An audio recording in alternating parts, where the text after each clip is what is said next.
যখন আমি ছোট ছিলাম তখন দেখতাম আমার পিসি আমার বাবাকে ফোঁটা দিতে আসতো। কত সুন্দর থালাতে লুচি, সুজি নানা রকমের মিষ্টি সাজিয়ে ফোঁটা দিত। আমার তখন খুব ইচ্ছা করতো আমার কেন একটা ভাই নেই, একটা দাদা নেই। আর এখন তো আমি বাড়ির বউ, আমার অনেক দায়িত্ব। কারণ আমার বরকে ফোঁটা দিতে আসছে, তার অনেকগুলো বোন। তো এবার সবাই এসেছে, সবাই এসে তো ফোঁটা দেবে।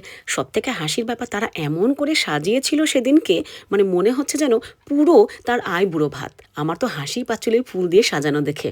আবার আমাকে বলেছে পাশে বসে থাকতে তার। আমি তো লজ্জায় যাই হোক পাশে বসছিলাম না প্রথমে, তারপর টানাটানি করে আমাকেও পাশে নিয়ে গেল। আর এদিকে আমার ছোট্ট ছেলেটাকে ফোঁটা দিচ্ছে তার ছোট্ট বুনু। এটাও একটা আনন্দের ব্যাপার। আর আমার বরকে তো জোর করে আমি পাঞ্জাবিটা পরিয়ে দিয়েছি, ও তো পরবেই না পাঞ্জাবি। তো জোর করে পরিয়েছি, তার এক একটা বোন এক একবারে ফোঁটা দিচ্ছে, তার চারিদিক থেকে ঘিরে রয়েছে বোনেরা। সেদিনকে তার ভীষণ আনন্দ, কারণ সে একজন আর্মি, সে প্রত্যেকবার কিন্তু ফোঁটায় ছুটে আসতে পারে না। হয়তো 2 বছর বাদে, 1 বছর বাদে, প্রত্যেকবার সম্ভব হয় না। এবার এসছে জানি না সামনের বছর তার কপালে থাকবে কি থাকবে না, হয়তো আর ছুটি পেল না, মুশকিল হয়ে যায়। তো যাই হোক, এবার 2 বছর পর পুজো সে ছুটি পেয়েছে, আর সে একটু লং ছুটি ভাইফোঁটাটাও কাটিয়েছে। খুব মজা, দেখো বোনদের সব গিফট দিচ্ছে। তবে হ্যাঁ, বর শুধু বোনদের গিফট দিয়েছে তা নয়, বরের বোনরাও কিন্তু আমাকে গিফট দিয়েছে শাড়ি, তারপরে কড়াই, রান্না করার জন্য, বুঝতেই পারছো। মানে তারা এসে ভালো মন্দ খাবে, তাই আমাকে বোধহয় কড়াই দিয়েছে।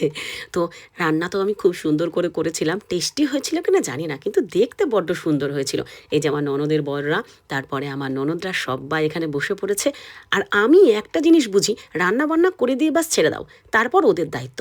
ওরা আর আমাকে কিছু সার্ভ টার্ভ করতে দেবে না, আমাকে কোনো রকম কষ্ট করতে দেবে না, ওরা একাই 100। মানে ওরা সবসময় চায় যে বৌদির কষ্ট কী করে কম হয়। তো আমি সেদিনকে খুব সুন্দর সুন্দর রান্না করেছিলাম, মাছের মাথা দিয়ে ডাল, তারপরে মাটন, অনেক কিছু রান্না করেছিলাম। আর রাত্রের জন্য তো প্ল্যানিং পড়ে আছে। তারপর বিকেলে একটু ঘুরতে টুরতে গেলাম। আর এই যে বুঝতেই পারছো, আমার ঠাকুরজামাই সে তো শহরের মানুষ, সে বাড়িতে এসেছে, মানে আমাদের গ্রামের বাড়িতে, তার তো ভীষণ মজা, সে তো বনে জঙ্গলে ঘুরে বেড়াতে ভালোবাসেন। আর রাতের প্রোগ্রাম, সেটা শুনলে হেসেই পাগল হয়ে যাবে। এই দেখো আমাদের নাচ দেখো, ঠিক আছে, আমি তো নিজেই অবাক। ওই রাত্রে আমরা সেই লাইটিং ফাইটিং করে ঘরের মধ্যে আমরা প্রত্যেকে গান গাইছি আর মজা করছি। এই জিনিসটা কিন্তু আমাদের একসঙ্গে হলেই মজা।